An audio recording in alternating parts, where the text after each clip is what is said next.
Charlas de la noche. Palabras con imagen. El análisis de los acontecimientos que influyen en nuestra vida con el periodista Francisco Durán Rosillo.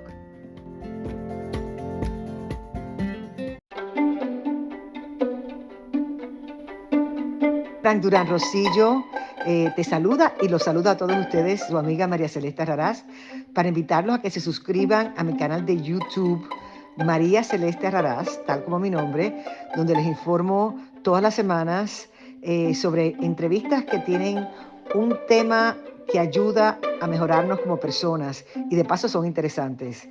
Las pueden encontrar en mi canal de YouTube, así que los espero. Y se suscriben gratis.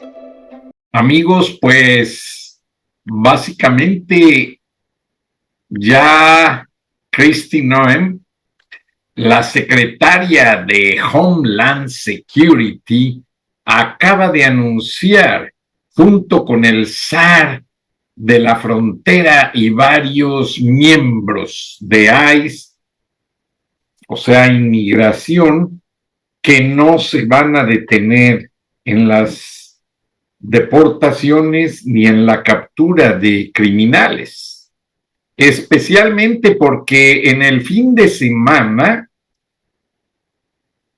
un fugitivo, porque así es como se le debe de llamar, de República Dominicana balaceó a un agente de ICE que andaba en sus horas de asueto.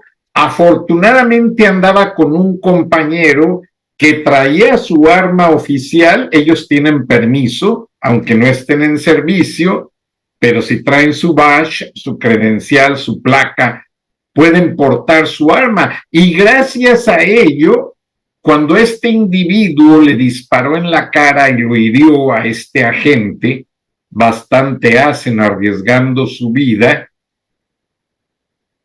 su compañero sacó el arma y lo hirió.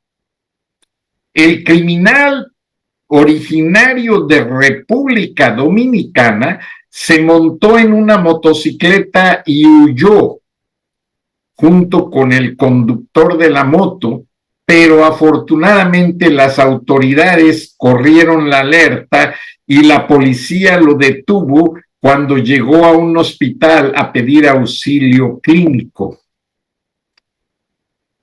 Todavía falta capturar al cómplice, al que manejaba la moto, pero de acuerdo a los datos obtenidos, también tiene antecedentes penales, también fue detenido y liberado en la administración del presidente Biden, y como van a ver en la amplia explicación de las autoridades, pues ahora van contra las ciudades santuario. Aquellas ciudades como Chicago, Colorado, ahora entiendo a Gaby Pérez, que pues es que en Colorado, ella misma dijo en el programa pasado de Tona, que se reúnen las gentes en el consulado para apoyar a los indocumentados. Hay indocumentados que sí necesitan apoyo, los que trabajan duro y no son criminales, pero para andar apoyando narcos y gente que vende drogas y gente como estos dos criminales que iban a asaltar a los agentes, encontraron a las víctimas equivocadas porque les iban a tratar de quitar el dinero y uno de ellos logró sacar su arma y defenderse. La situación en los Estados Unidos está álgida. Esta mañana hubo una conferencia de prensa donde varios demócratas están tratando de defender a un periodista salvadoreño de nombre Mario Guevara, muy movido, muy popular, muy dedicado a su profesión. Lo entiendo, pero lamentablemente las autoridades fueron grabando violaciones. Él no podía ir siguiendo a una patrulla en una ocasión y estar transmitiendo en vivo en sus redes sociales. Y lo hizo. Las autoridades no hicieron nada en ese momento, solo ocasionó un problema vial, pero le fueron documentando las violaciones. Y cuando fue detenido hace casi un mes, un sábado, cuando él cubría una manifestación precisamente contra las detenciones de indocumentados, allí la policía de DICAP, apoyando a las fuerzas de inmigración, lo detuvo. Pero inmediato lo llevaron y lo entregaron a las autoridades de inmigración, caso que es muy raro, de acuerdo a sus abogados y a los conocedores del tema, porque pues no tenía grandes faltas. Él tenía un permiso de trabajo expirado, nunca lo pudo renovar, pero él hacía su trabajo, pagaba sus impuestos, tuvo sus hijos. Aquí en los Estados Unidos se ven buenos muchachos. Uno de ellos habló en esta conferencia de prensa y tuvo una cirugía de cerebro. Y pues bueno, habló que su padre siempre estuvo ahí con él. Y se entiende, o sea, Mario yo lo conocí en una ocasión, primero de nombre, porque un cónsul me mandó una lista para apoyar a un periodista del Salvador para que lograra su permiso de trabajo, y yo estando en Turner Broadcasting System vi su hoja de vida. Él se quejaba de que no podía trabajar en su país porque el gobierno pues lo intimidaba, lo amedrentaba, y dije, bueno, vamos a apoyarlo. Y lo apoyé y logró sacar su permiso de trabajo. Yo no sabía su situación migratoria, que nunca se había resuelto de manera definitiva, y entonces el señor Mario Guevara estaba en el limbo. Muchos líderes hablaron a favor de él. Ahora, me da gusto y me da coraje. Me da gusto porque lo están protegiendo pues muchos demócratas. Mario Guevara trabajaba para el principal diario semanario hispano de Atlanta, con muchos años, más de 50 años de haber sido fundado. El Mundo Hispánico, que inicialmente pertenecía a la Iglesia Católica.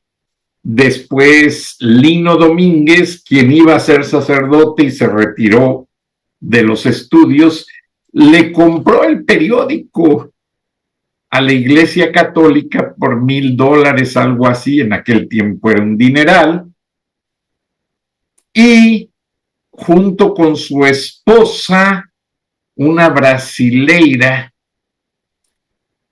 mantuvieron el periódico operando. Y pues era un gran esfuerzo porque pues no es fácil mantener un medio de comunicación. Mis respetos para Lino y su esposa, ahorita recuerdo el nombre de ella. Y bueno, posteriormente ellos le vendieron el Mundo Hispano al principal medio de comunicación en Atlanta, el Atlanta Journal-Constitution, y allí este periódico se fortaleció. Porque pues el Journal-Constitution pertenece a una cadena muy grande en la cual yo trabajé, Cox Media. Tienen canales de televisión, empresas de cable, diarios en muchas ciudades, y creció el periódico. A raíz de ello, un legislador demócrata se interesó en comprar el periódico y reunió a varios demócratas y lo compraron. Ahora sí, al Journal-Constitution, por una cantidad significativa de dinero. Creo que fueron $50 millones, y el convenio era, ok, lo compramos, nosotros lo administramos por el lado del contenido y la empresa Cox, el Atlanta Journal-Constitution, lo administra por el lado operativo, imprimirlo, le ponían los insertos de los supermercados y agencias de automóviles y varias partes de la publicidad.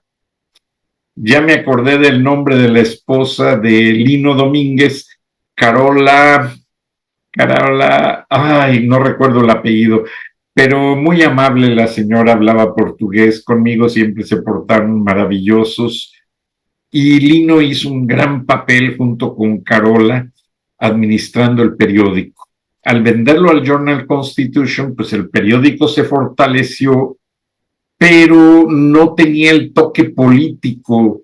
O sea, Lino tenía que seguir administrándoles la parte del contenido porque no tenía el sabor latino. Lino es de Panamá, perfectamente bilingüe, y bueno, Carola Rubinstein, brasileira, pero aprendió a hablar muy bien español haciendo el periódico. Posteriormente, cuando pasa a manos del legislador demócrata estatal, Sam Samarripa, yo no conocía a Sam Samarripa hasta que un día Bernardo Méndez Lugo me llama a mi oficina en Turner Broadcasting System y me dice, oye Francisco, ¿podrás conseguir 300 hispanos que apoyen económicamente al primer legislador cubano-americano? Y le digo, pues, pero queremos que sean de allí, de la empresa CNN, de Turner Broadcasting System. Y le dije, bueno, yo no me mando solo, déjame.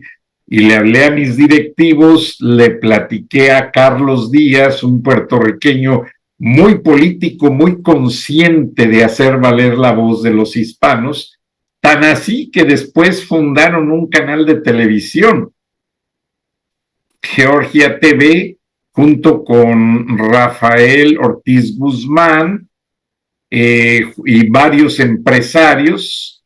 Empezaron con $2 millones y Teodoro Maus, y le hicieron la guerra a Univisión.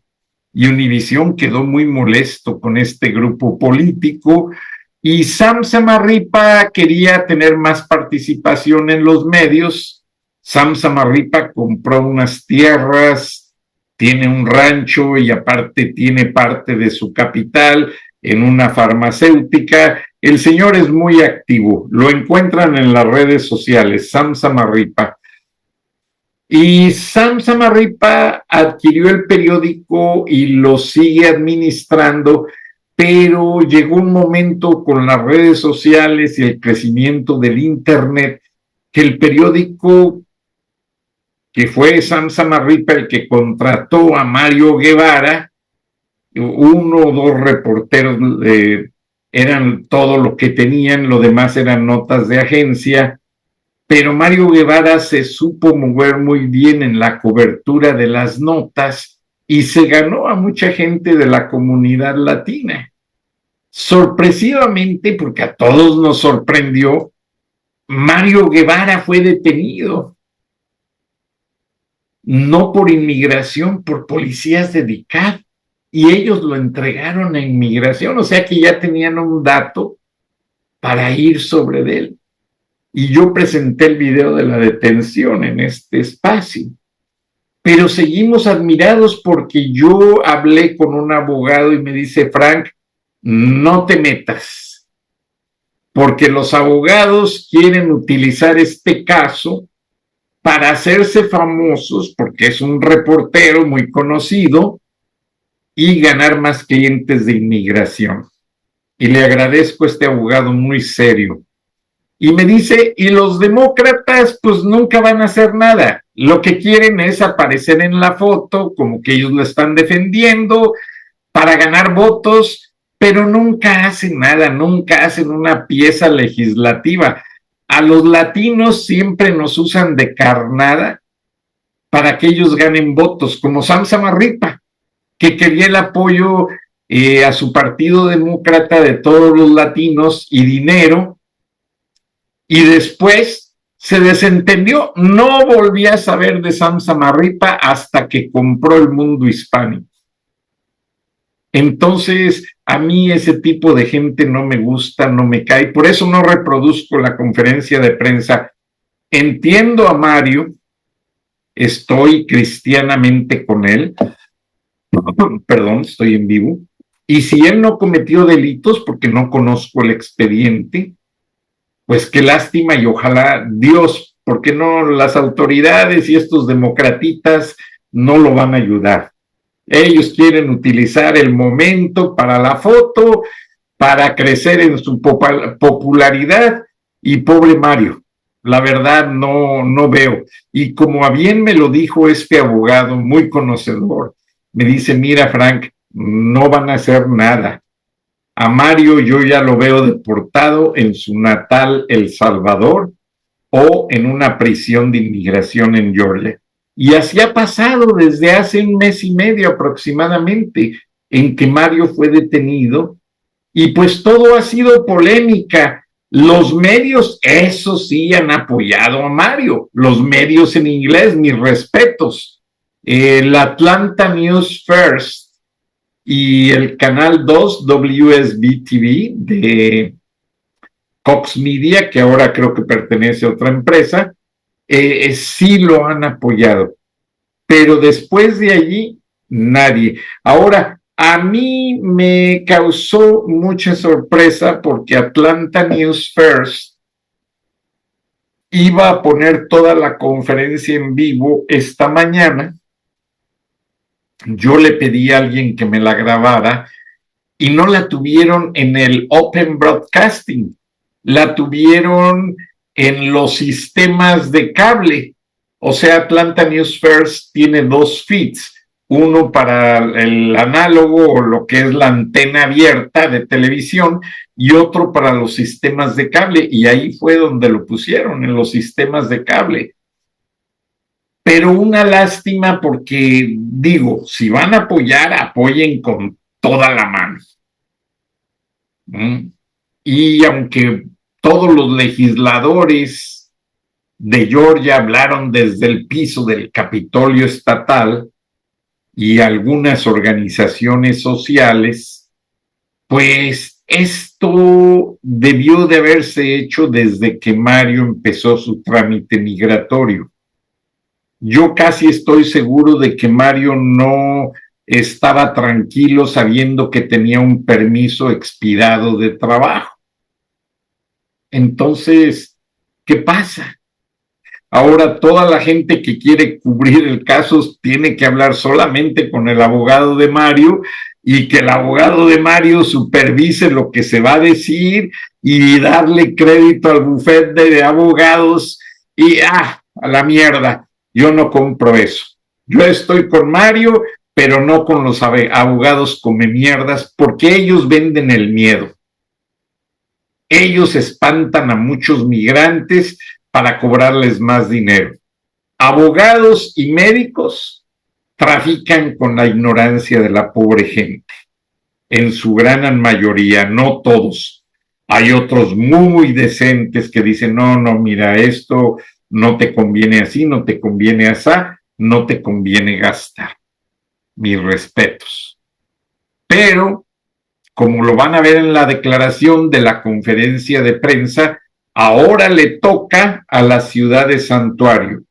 Chicago, Denver, Los Ángeles, infinidad de ciudades santuario, Nueva York, todas ellas administradas por gobernadores y alcaldes demócratas, que por cierto hicieron mucho dinero vendiendo licencias de manejo a migrantes de otras ciudades.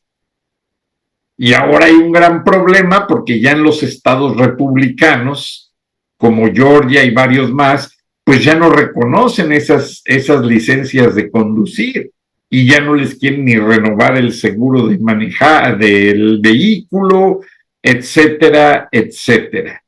Pero bueno, Vamos a ver a la secretaria de Seguridad Nacional y les agradezco el favor de su atención y nos vemos y nos escuchamos mañana. Gracias. Hasta entonces. So, Secretary Kristi Noem, DHS, is about to give an update right here in Manhattan. She's going to be at One World Trade along with these other officials here. There's Tom Homan seen on the right-hand side. An agent right here in New York City, major security incident shot over the weekend. Whole lot of eyeballs on this to follow what is coming next here in New York City and across the country. Sorry, Jillian. The agent hit in the face and the forearm, transported to a hospital, currently in stable condition. This is Kristi Noem. Let's go ahead and drop in as it begins. Good morning, everyone. I'm Kristi Noem. I'm the Secretary of the Department of Homeland Security, and we just recently, in the last couple of days, have had one of our own that has been attacked and has been harmed and dangerously by violent criminals that have been run loose here in New York City, but also in this country, as a result of sanctuary city policies and the policies of the Biden administration.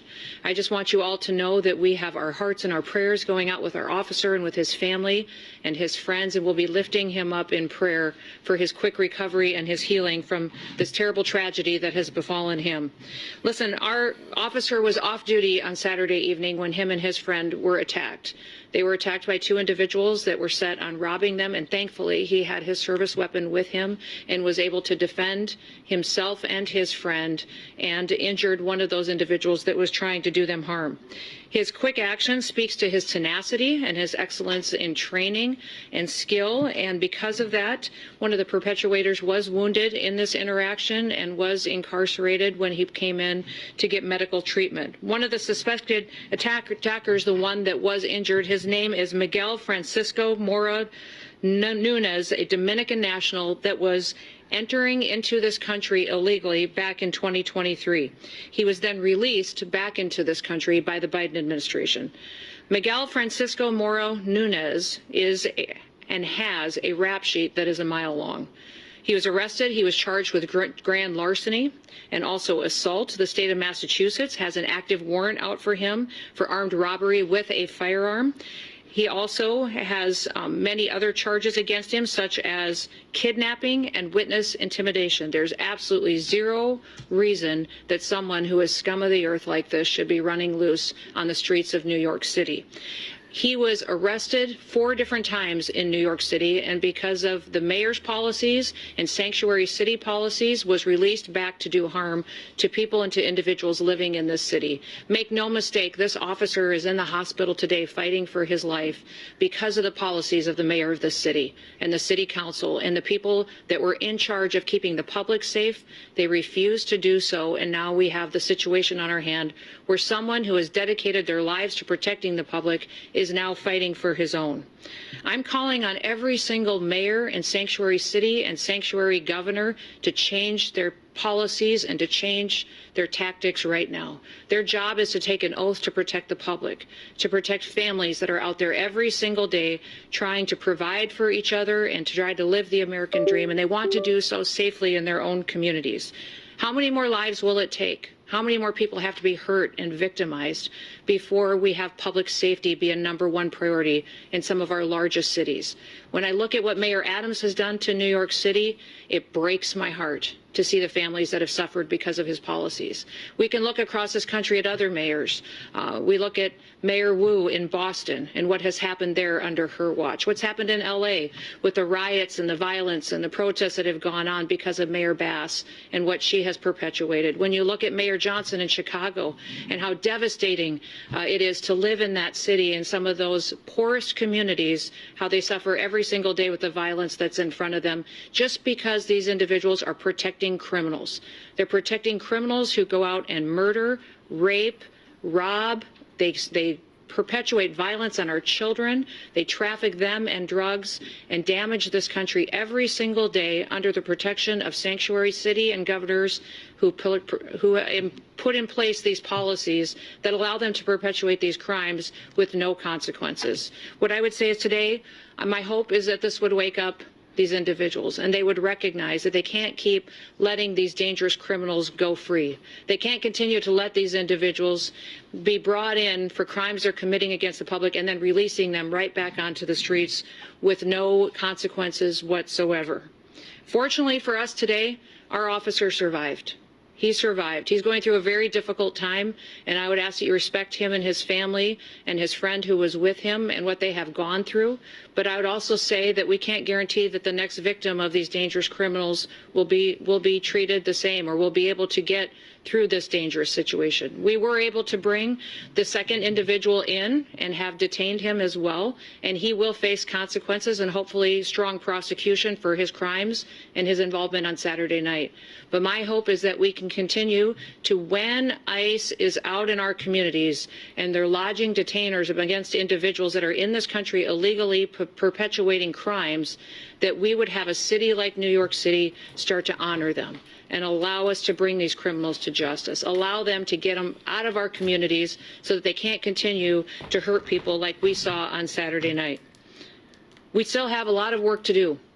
We've seen violence against our officers go up over 830% just in recent days because of the rhetoric out of politicians and the rhetoric out of individuals who are letting this victimization go on and on against the public. So I would call on everybody today to recognize what can happen, how in one moment someone's life can change, their whole family can change. And it is happening every day across this country. And this officer and his family, while today they are suffering, they still continue to serve the public and recognize that they want to go back out and make sure that they're doing all that they can to uphold the rule of law in this country. We're doing everything in our power to make sure that our officers out on the streets have the equipment and the training and the resources and the backup that they need to do their jobs, but they should never have to deal with an individual who was arrested 4 different times for violating the law and then released. And that individual was released on the streets of the city because of Mayor Bass's policies and because of his city council's policies and because of politicians who talk big and then people get hurt. People get hurt, and in many cases, they end up losing their lives. Let's hope that that's never true and that today is the day that those policies change and people get the courage to make sure they're making the decisions that actually do protect people going forward. We're going to bring the perpetuators of violence to justice. President Trump has promised that for the American people, and he's going to follow through on it. I'll do all that I can, and I'm so grateful to have partners like Rodney Scott with me from Border Patrol and Protection, and also with Tom Homan as the Border Czar. We'll continue to work to make sure that we're dealing with the violence that we see on our streets, but we also recognize that here in these sanctuary cities, it's much more dangerous because of the politicians who aren't taking responsibility for what they're doing. They're setting the American people up to become victims of crime, and it has to stop today. I'd ask you all to keep our law enforcement officers in your prayers, their families, as they face the environment that they do every day while they do their job. This officer wasn't even on the job. He was out enjoying a beautiful evening with a friend of his and was a victim of crime, and it ended up with him mortally and seriously wounded, and he is going to, because of the great care of the doctors that are taking care of him today, pull through. But our prayers are going to be with him and his family as they work their way through this situation. With that, I will turn it over to Rodney Scott, who is the Commissioner of our Customs and Border Protection. Thank you. Thank you for being here. Thank you, Madam Secretary, for all the support that you've given us and the support you're showing our officers today and the comments that you just made. My name is Rodney Scott. I'm currently the Commissioner of United States Customs and Border Protection. But as I talk, I want you to remember that I was also the Chief of the United States Border Patrol until 2021. I want to really start by thanking the medical personnel here in New York City at the hospital, the EMS workers, and even the guys behind me in blue that have shown tremendous support to our officer and to his family as well. We should not be here today. The reason these 2 assailants are inside the United States today is because of failed border policies by the Biden administration. I personally warned the Biden administration against their open border policies in 2021. I was ignored, and exactly what I predicted, many of us predicted, happened, and total chaos along the border. These 2 individuals, the 2 assailants, were released into the United States after being apprehended because of failed policies. President Trump stepped up and fixed those failed policies on January 20th of this year. With the support from Secretary Noem, we now have one of the most secure, we have the most secure border that I've ever seen in my entire lifetime. Much of that resolution was by fixing failed policies based on facts and evidence. Sanctuary city policies across this nation and some of these, and even states in some cases, are failed policies. The facts and evidence are there in front of you. It's time for local leadership and state leadership to step up to the plate like President Trump did. Acknowledge crime is crime. Acknowledge the fact that there's no global information system where we can vet these people coming into the United States. We do not know who they are, and we have to have border security where we simply know and control who and what enters our country, just like we do our homes. This should not be political. I'm calling on all state and local leaders to step up to the plate, get rid of these sanctuary city laws, and simply enforce the laws on the books. Work with your federal agencies so that we can actually root out these criminals from our neighborhoods. Last but not least, I should have said this up front, thoughts and prayers for our officer and his family, and I would ask that you keep them in your thoughts and prayers as well. Thank you for your time, but please remember this. This was 100% preventable. It was caused by bad policy, and it can be fixed with good policy. Thank you.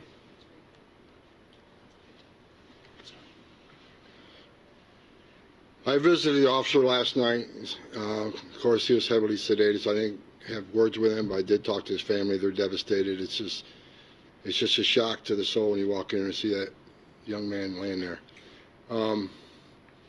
Secretary said it, Rodney said it, sanctuary cities are sanctuaries for criminals. Hard stop. I've been doing this since 1984. I've never seen a situation where I see it today. New York City, how many times do you want to see NYPD attacked by illegal alien criminals in this city? Now a federal officer. How many citizens in this city have been attacked by illegal aliens in this city? You see the polls. Everybody agrees we should be arresting public safety threat illegal aliens, but you got a city council here that locked us out of Rikers Island. Are you kidding me? So an illegal alien in Rikers Island we can't talk to, we don't have access to. That makes the city unsafe. Every sanctuary city is unsafe. I'll say it again, sanctuary cities are sanctuaries for criminals. And I'm going to work very hard with Secretary Noem to keep President Trump's promise and his commitment several weeks ago that sanctuary cities are now our priority. We're going to flood the zone. You don't want to let us into jail to arrest a bad guy in the safety and security of a jail. You want to release him into the street, which makes it unsafe for the community, makes it unsafe for the officer, makes it unsafe for the alien. Because anything can happen on a street arrest. So what we're going to do, we're going to have more agents in New York City to look for that bad guy. So sanctuary cities get exactly what they don't want, more agents in the community and more agents in the work site. If we can't arrest a bad guy in the safety and security of the county jail, then we'll arrest him in the community, and we'll arrest him in the jail. And when we arrest him in the community, if he's with others that are in the country illegally, they're coming too. Sanctuary cities are sanctuaries for criminals. President Trump is not going to tolerate it. And I'll work every day with Secretary Noem to make sure we get as many bad guys, illegal aliens out of this country that we can. And I want to say one more thing. I'm sick and tired of reading in the media every day how ICE is not doing what the Trump administration has promised, that we're not arresting criminals, that most of the people we're arresting are not criminals. I look at the numbers every day. The numbers I looked at the other day, 130,000 arrests and 90,000 criminals. Do the math, that's 70%. And who are the others? Others are those who have final orders, who had due process at great taxpayer expense. A federal judge ordered them removed, so ICE's job is to remove them. Who are the rest of the people? National security threats.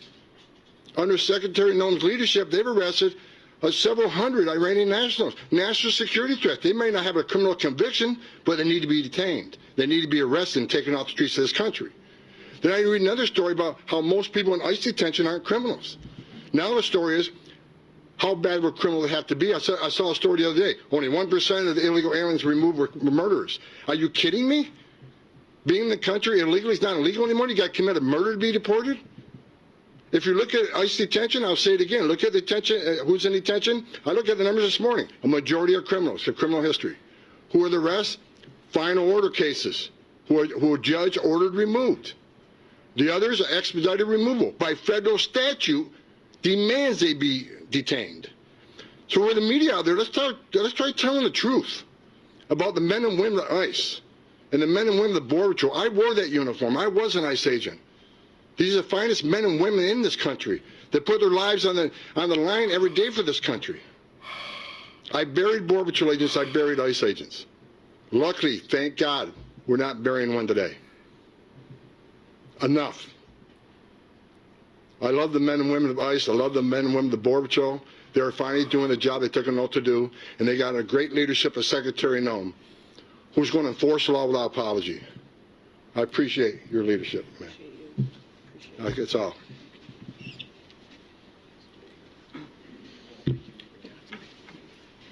Good morning. Diane Sabatino, Acting Executive Assistant Commissioner, Office of Field Operations.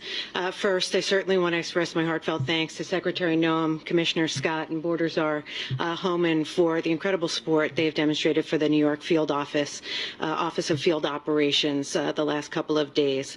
You know, it is a tragic scenario to get a phone call about an officer, any CBP, Customs and Border Protection employee that's injured in the line of duty. It was even more tragic, this individual off duty. You know, they picked the wrong guy in this particular case, two assailants, you know, just a crime of opportunity. Unfortunately, and I apologize, I'm a bit overwhelmed. I saw the officer this morning, and having met him before and seeing how challenged our officers are in taking care of each other during this hard time. But just to get back to what I was saying, they picked the wrong individual to try to rob. And thank God, when we invest in our CBP officers, we invest in training, we invest in vigilance 24/7. Our officers and our agents stand watch 24/7 on the front line of the United States of America. And we'll take action, and we'll demonstrate that vigilance and dedication at any opportunity.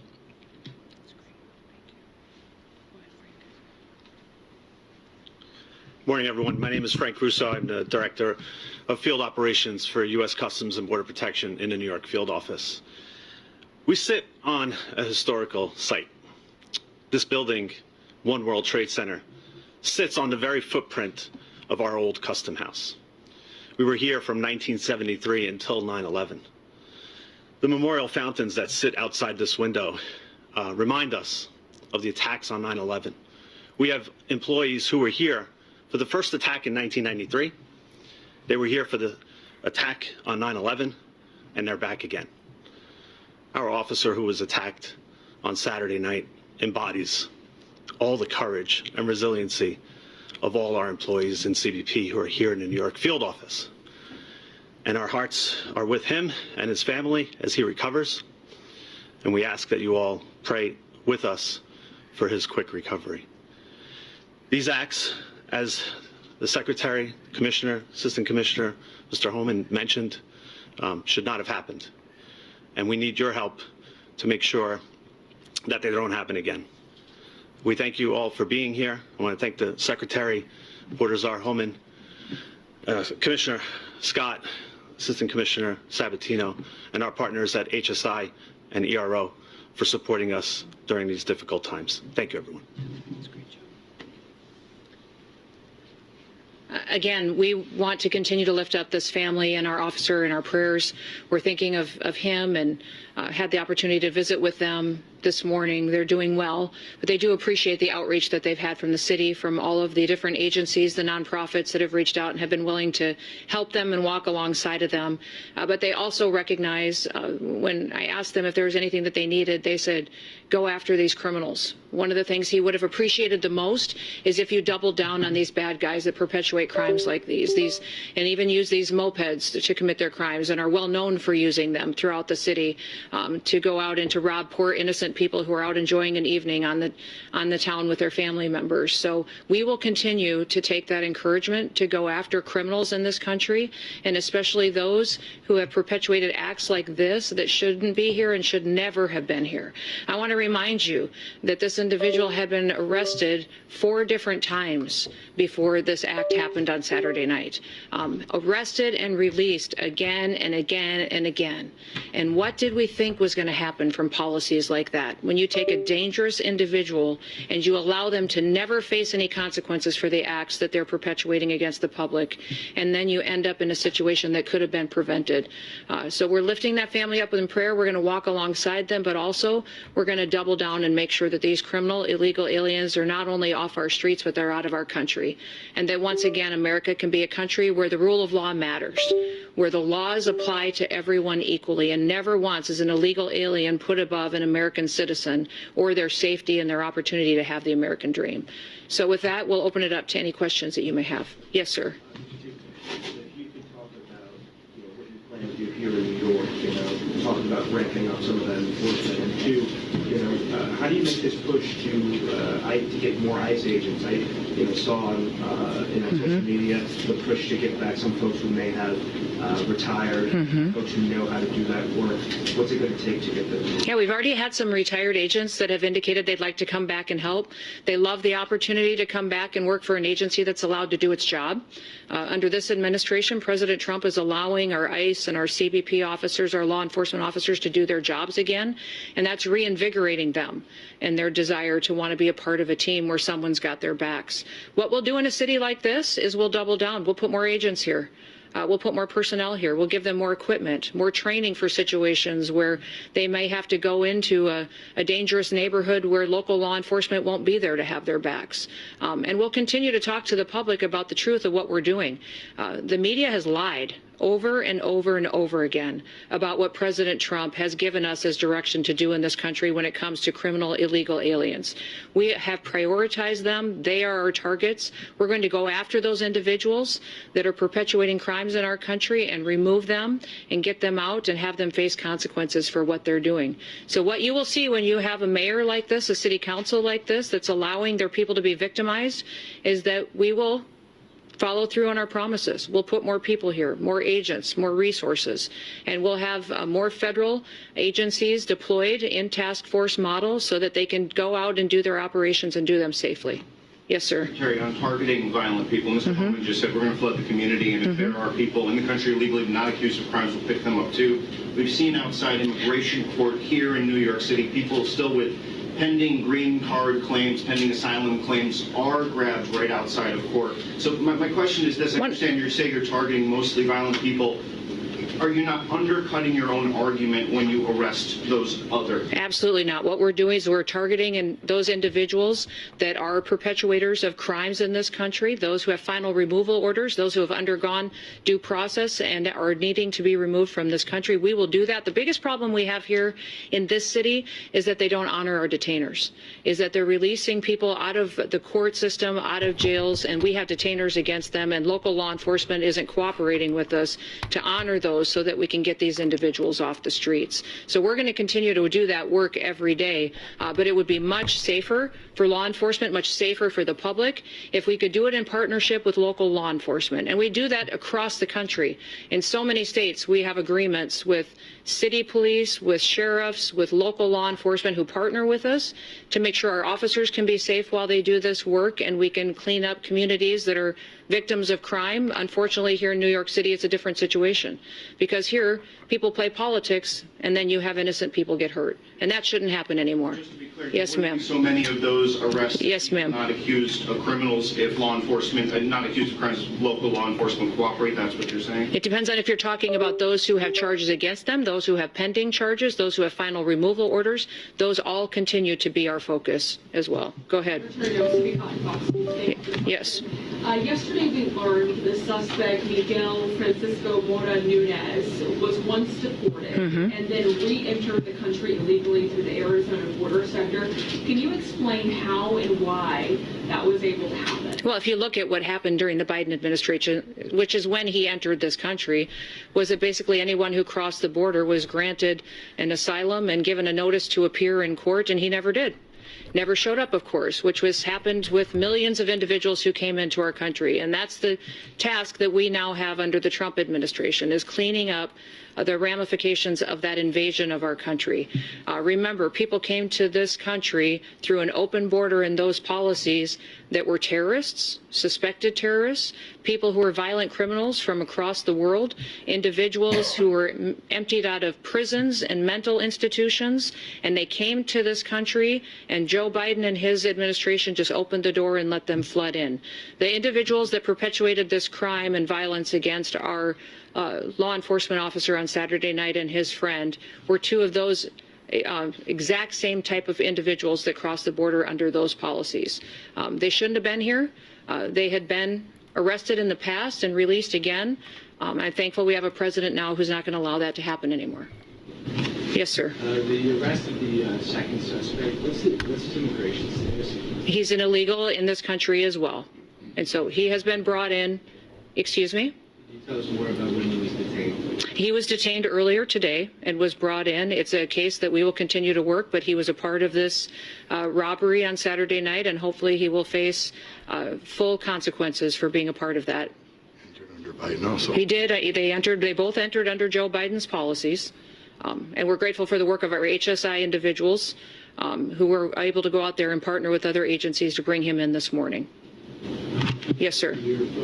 Are there going to be any federal consequences for, I mean, you clearly laid the blame at the feet of our mayor and our legislature. And your city council. And our city council. Yes. Are there going to be any federal consequences for courts that continue to release migrants who are not only here illegally, but have committed or are charged with committing violent predicate felonies? Well, I just want them to know that we will use every tool at our disposal that we have the authority to under the federal government to bring safety to the people of New York City and to other sanctuary cities across this country. One thing I would encourage the public to do is to continue to speak out for safety, for the ability to walk their kids to school in the morning, for the ability to sleep at home at night safely and not have to worry about violent crime happening right outside of their doorsteps.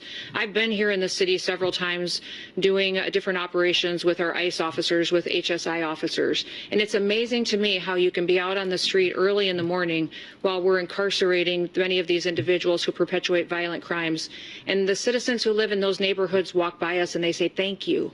Thank you for being here. Thank you for helping us. Nobody would help us, and we've had to live like this for years.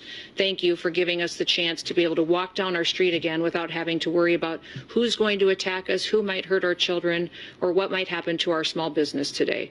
That's our mission every day, is to make sure that we're not going to do what Joe Biden did or what these sanctuary politicians do. They decide who has to be a victim and who doesn't be a victim when they pick and choose who they're going to uphold the law against and who they're not going to. And many times their policies have treated illegal criminals better than they have U.S. citizens. It's wrong and it needs to stop.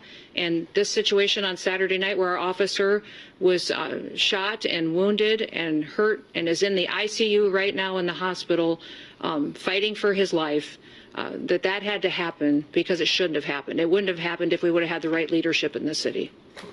Yes. Hi, I'm Elaine from the New York Times. I'm curious, which sanctuary city policies do you think would have prevented this from happening? And was there an ICE detainer for the man who was arrested? I can't speak directly if there was an ICE detainer out against this individual right at this time, but he had been arrested 4 different times, had several charges against him. If you remember, I spoke about his charges in Massachusetts as well for kidnapping. He had charges against him for larceny. This individual should have been deported and never been in this country, and that is one of the individuals that should have been prosecuted for his crimes, and then he would have been on our radar and we would have been able to remove him. And if I could, there was a detainer. Yes. But the issue, as the Secretary said, he was arrested at least 3 or 4 times by NYPD, but they're not allowed to work with ICE on your sanctuary city policies. That's what the Secretary's getting to. Cops should be working with the cops. This should be a nonpartisan issue. Cops working with the cops to keep New York safe. We're not asking them to be immigration officers. We're asking them to help us remove public safety threat illegal aliens from this country, but NYPD is not allowed to do that, and that's exactly what happened in this case. Have you spoken with Mayor Adams about this, and what was his response? We have spoken with him about the policies before and asked him to change those policies. There's times that the NYPD, and I believe that's still in place, that if one of our officers is in jeopardy, they're still backing us up on that, but not doing operations with us, which does happen in many other cities and other jurisdictions.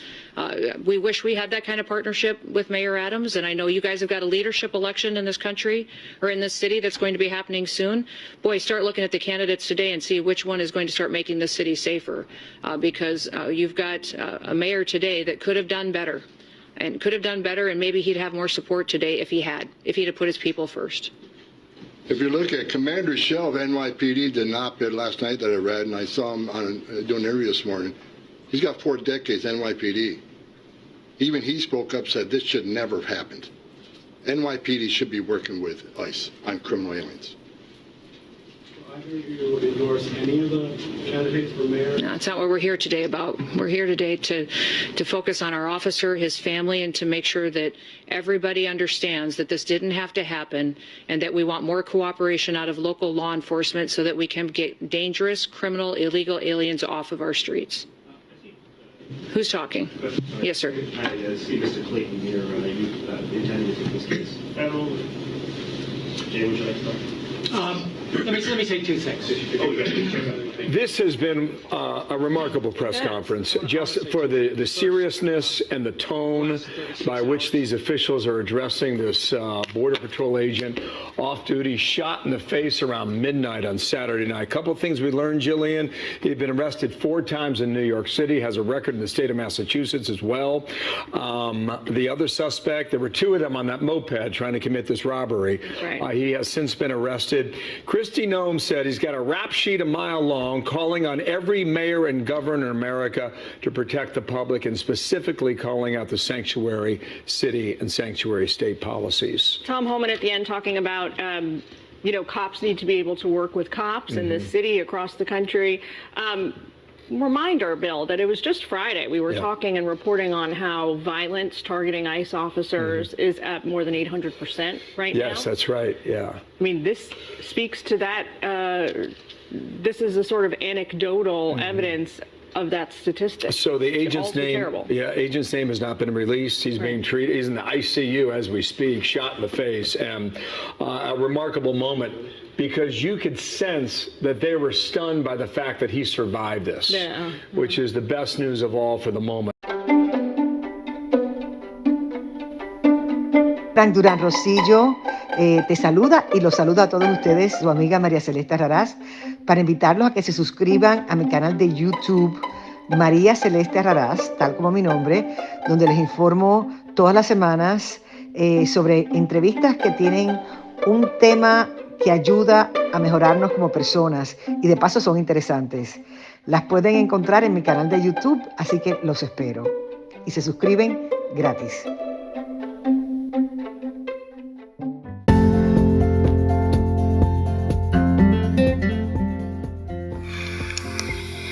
Escuchaste el análisis de la noticia, transparente como el agua, con el periodista Francisco Durán Rosillo.